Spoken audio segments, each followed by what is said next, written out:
We are now rediscovering that which our ancestors long ago knew, that mushrooms are deep reservoirs for very powerful medicines. In the next 10 minutes, I'm going to describe 4 mushrooms which I think are essential for human health. The first mushroom I want to mention is amadou. Amadou was described by Hippocrates in 450 BC as an anti-inflammatory. Well, amadou is a birch polypore, but it has other attributes as well.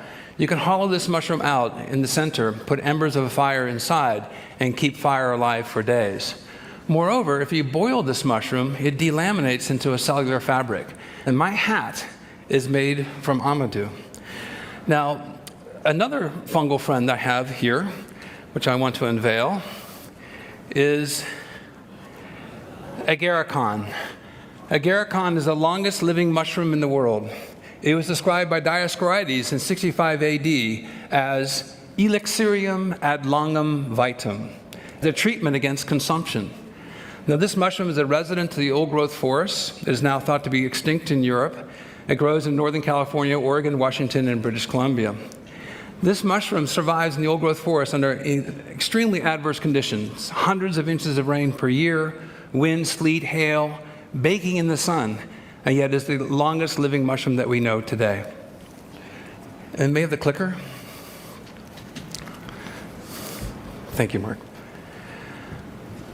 So my partner and wife spent a lot of time in the old-growth forest looking for these mushrooms.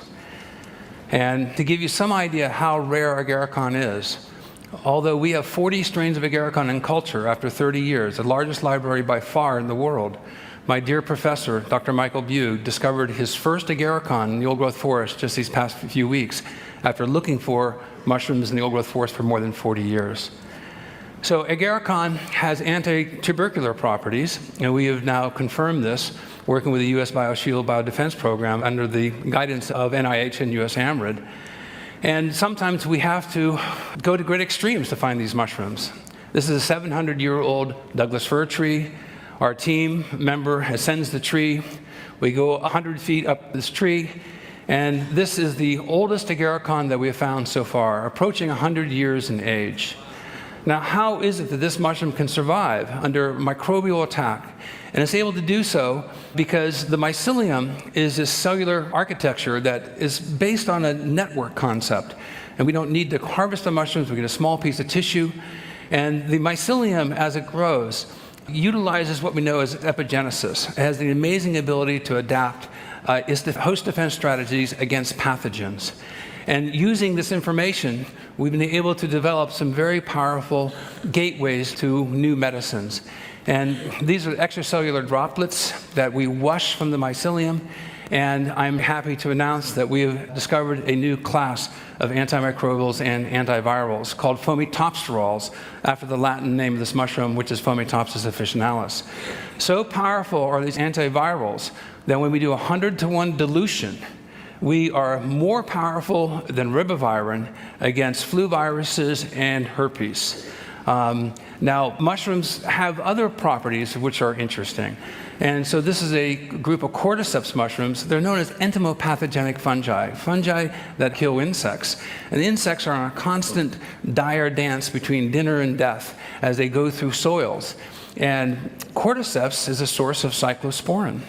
Moreover, just recently, the FDA approved Novartis for a new anti-MS drug called Gilenya, which is predicted to be one of the 10 most profitable commercially produced drugs in the history of medicine. But cordyceps has a different face. And the cordyceps is a mold, has a mold stage. And they're like two faces of the same organism. These spores are very infectious to these insects, and most insects have entomopathogenic fungi that can harm them, so they avoid them with great diligence. But I did something different. I took these cultures of the mold state and I morphed it in the laboratory into a pre-sporulating form. And so insects avoid these spores, but I discovered that if you took the mycelium without the spores, something else happened, which was truly amazing. They became super attractants. And they became super attractants to ants, to termites, and a surprising array of other types of insects. And so the insects, in this case an ant, becomes mummified, and then boing, a cordyceps mushroom sprouts out of its head. So it goes full circle. Now, we did extracts, again, washing the mycelium, and we were able to find that termites would stream directly to the location where the extracts were placed, and 3 positive controls, and the termites would tunnel specifically to where that location was. Well, I started trying against other non-social insects, flies, gnats, and mosquitoes. And this is the baseline. The flat graph there is the control, and the only difference is we added the mycelium to the extract. And we have not just attractants, but I've discovered super attractants.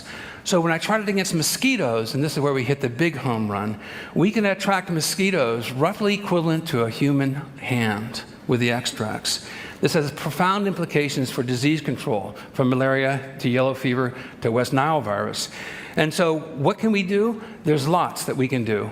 I think we can now control disease vectors, zoonotic diseases carried by insects across landscapes. And since so many insects and arthropods vector diseases, most of you may not know that H5N1 bird flu is carried by houseflies. This is something that's not widely reported. But because of climate change, subtropical diseases are now entering into temperate zones. So being able to control zoonotic pathogens, I think, is one avenue that will have a positive impact in helping habitats and humans dwelling within those habitats. Moreover, insects and arthropods not only transmit diseases that afflict humans, but plants. So the implications of this, I think, is absolutely enormous. So we can increase the efficiency of bug zappers. We can steer insect migrations across landscapes. This is a paradigm-shifting, revolutionary breakthrough on the most fundamental of levels. And moreover, we can attract disease-carrying bugs and blend them with expired antiviral drugs, antimicrobial drugs, or the crude precursors that made those drugs. And we can create a panoply of a mixture of these drugs so the disease resistance would not occur. We can distract the insects away from human populations, away from animal populations, away from plant populations, or we can bring them to a locus and be able to control them. And most of you have heard that the mosquito population on the East Coast was 10 times greater this year than it was previously. So another mushroom empowers the immune system, and this is turkey tails. And turkey tail mushrooms have also been used for more than 1,000 years. NIH funded our group with a $2.1 million breast cancer clinical study, which has been recently completed. Now, this breast cancer clinical study was dealing with a non-ER, non-estrogen responsive breast cancer patients, ladies, and the study has come back with some remarkable results. And when the patients have radiation therapy or chemotherapy, their immune system is oftentimes impaired, so natural killer cells are decreased. Taking these mushrooms as an adjunct therapy, not as a substitution, but to support the immune system, the natural killer cells increase on a dose-dependent basis. The red bar is no treatment with 3 grams and 6 grams per day. And then post-radiation, the immune system is depressed, and then on a dose-dependent basis, the natural killer cells are enhanced over a period of 4 weeks. So this raises base immunity function, which I think is critically important. Now, this hit home to me very personally in June of 2009, when my 84-year-old mother called me up and said, "Paul, I have something very serious to talk to you about, but you're always so busy." It's a terrible thing to hear from Mom. I said, "Mom, what's wrong?" And she's a very happy, genuine person. She goes, "I'm worried." And my mother's deeply religious, has not seen a doctor since 1968. She said, "My right breast is 5 times the size of my left. I have 6 swollen lymph glands the size of walnuts."